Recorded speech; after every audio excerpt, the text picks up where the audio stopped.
I've now completed the back stitching on my bucket, and I really want to come up and do some of the back stitching on this section here. But at the moment my back stitching ends about here, and what I don't really want to do is just hop across to here, because the black stitching may be seen behind through the holes of the eider. So what I'm going to do is I'm going to turn it over, and I'm actually going to quite sneakily weave my way with this needle, because I don't really want to have to finish it off and start again, because it's just time consuming and a pain. So I'm going to weave it back through the blue section where it won't be seen definitely, and through to this section here, and that way I've just weaved it around this corner here so that it won't have to go and trail behind there, and now it's about here now, so I can just carry on stitching through here. It's quite a sneaky way of doing it, but much quicker than having to finish a thread and then start again. It's really just sensible, I think.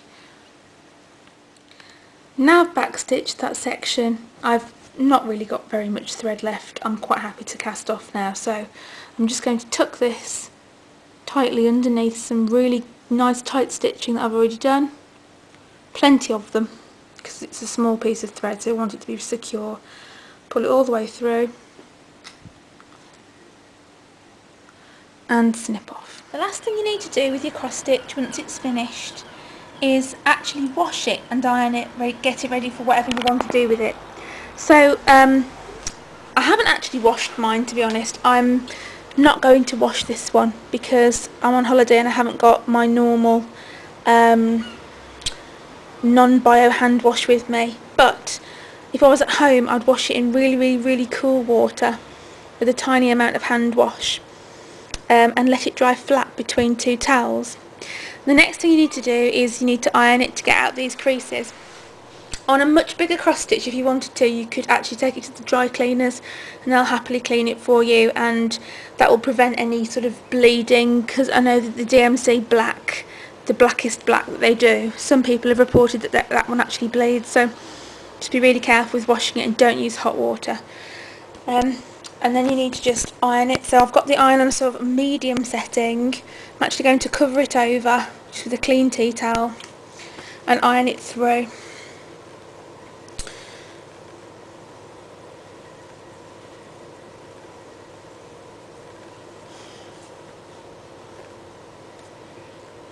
I hasn't quite got out all of the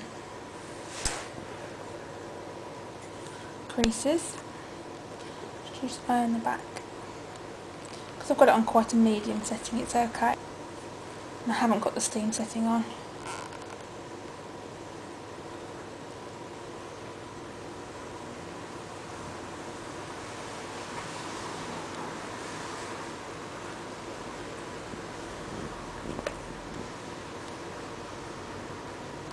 So, there it is, our finished cross stitch.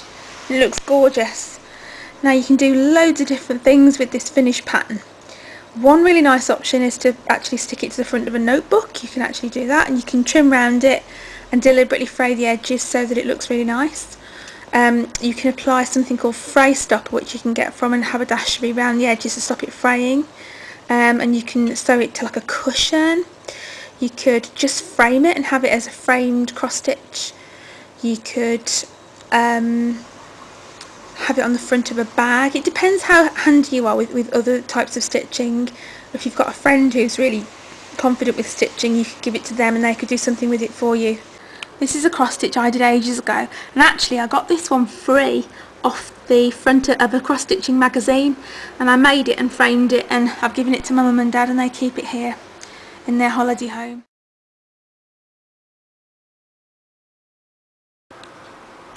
If for any reason when you're cross stitching you do run out of thread, on the plan it tells you what number colours have actually been used, and on this one it tells you what company.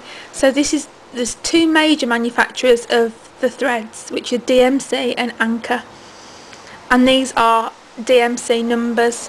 If you go onto the internet and you go on a converter, you can find out what numbers they'd roughly be as Anchor ones. But if for any reason you do run out of thread, and because you've made some mistakes, I mean, I've got plenty of thread left here, and I've pretty much completed the colours, and I have got enough thread left there to do more if I needed to. You can actually just rebuy them, or if you wanted to recomplete this pattern in the future, this just tells you which numbers exactly have been used, so you can go and buy them again.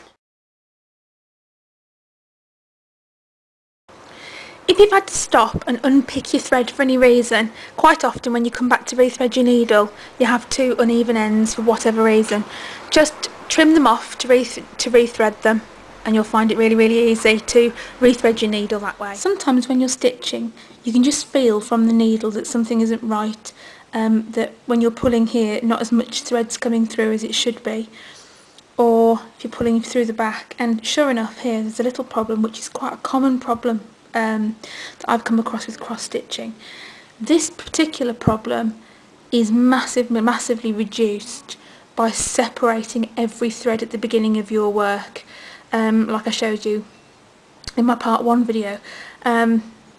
This is caused by the thread twisting, and it's just got a tiny little knot here, and it looks really, really bad, but actually it's very, very easy to get out of this situation if you know what to do.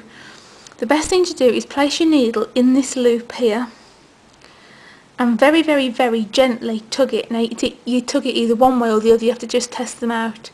This way, and that's not pulling at all, so it's not that way.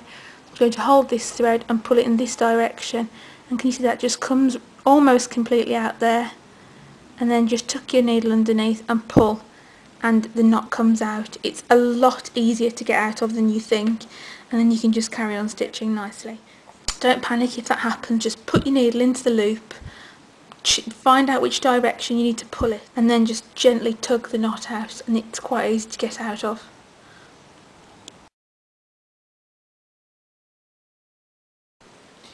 If you make a mistake when you're back stitching, the best thing to do is simply unthread your needle and slide your needle underneath, and just gently unpick the back stitching this way. It's by far the best method of undoing these, and will cause you the least problems. Just do it slowly and it should be fine. Quite often when you're stitching, the piece of thread can become quite twisted, so it's a really good idea just now and again keep an eye on it, and at times just drop your needle and let it unspin, and that will prevent any unnecessary tangling of the thread. One problem you may experience when cross stitching, particularly if you haven't been paying attention, like I just haven't, is you may suddenly discover that on the back there's a bit of a mess, and you think, oh my goodness, what's happened here? You're never in as much of a pickle as you think you are, to be honest. So first of all here, the first thing I can do is just try very gently with my needle, very, very gently pulling at the threads to see if I can gently unravel this without causing too much hassle. I'm not sure I'm going to be able to. We'll have a go. I'm not sure. So what I'm going to do next is I'm going to basically undo the last few stitches I've done to get back to that place and sort it out. So one trick I use is I basically unstitch backwards. So if I'm gently pulling at the thread behind, and it's creating this hole, this gap here, if you can see that in the middle, so I can see where I need to come back up to undo that stitch. And if I'm going to pull here away from the hole, create a bit of a space. You have to be careful doing this though, because if you actually sew through a thread, you can end up in a bigger pickle. This is just one way of doing it. Am I back? Not yet. Nearly.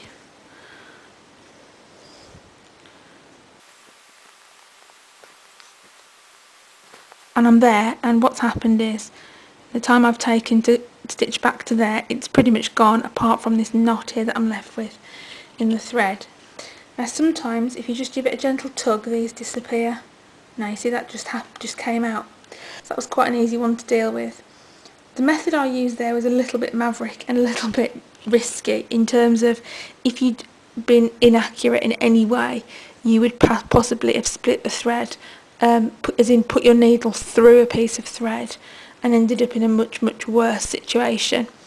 So another way of unpicking stitches is to just unthread your needle from the end and use your needle to just gently unpick each stitch that you've done, very gently, so that you don't fray the cotton at all.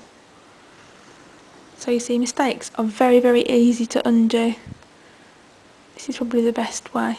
You can use this end of the needle of course as well, which is less likely to harm the thread. I mean, obviously try and avoid doing this if you can, but it's not a problem if you just need to undo a few because you've done them in the wrong place or you just want to redo them.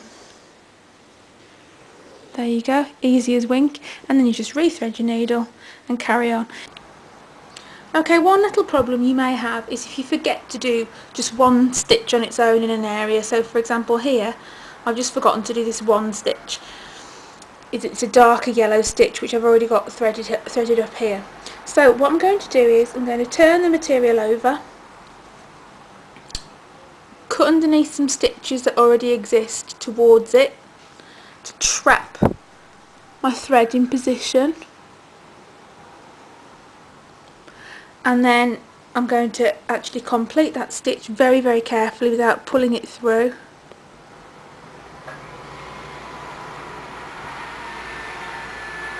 You can feel there's some tension, so I've stopped pulling.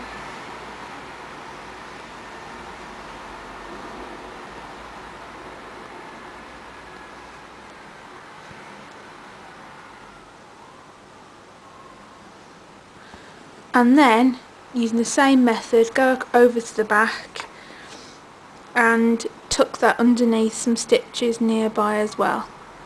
Should choose a different row because there's going to be a little bit more tension underneath those. Pull that through. So that stitch is completed now, and all I'll do then is trim off the excess and the end, and that's done.